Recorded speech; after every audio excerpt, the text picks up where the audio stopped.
Today, I'm very much focused on the idea of the human system. And systems interest me. If I look at a system of any kind, there's going to be a more optimal way for it to run. Like a flywheel that has something dragging on it probably isn't going to store energy as effectively as a flywheel with no friction. But I see that in everything. People, how we communicate.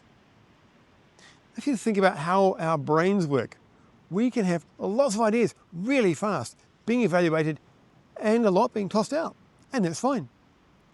But when it comes time to share, we can share at the speed of writing or the speed of speech.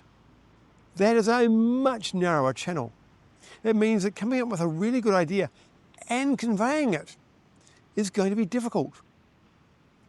How could we do it differently? I look at the idea of maybe if each of us took a bit more of that initial load and shared when we got it distilled down. One of the things I look at is when I share ideas with people or when I share how things work, I make sure I know the system well enough that I can share at any level. That means I can make a short summary of it so that I don't need thousands of words. I don't need to obscure it. I want you to understand it, so I want it to be concise and in your language. That's me making the most of that very slow channel of speech. And I do the same with writing. But how do you see communication? Do you see it as something that if you talk faster, the idea will be better? Do you consider before you share?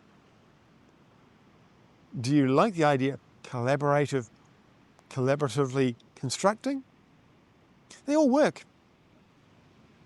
Which one do you use? And which ones do you use? Think on that, and I'm going to say, see you later.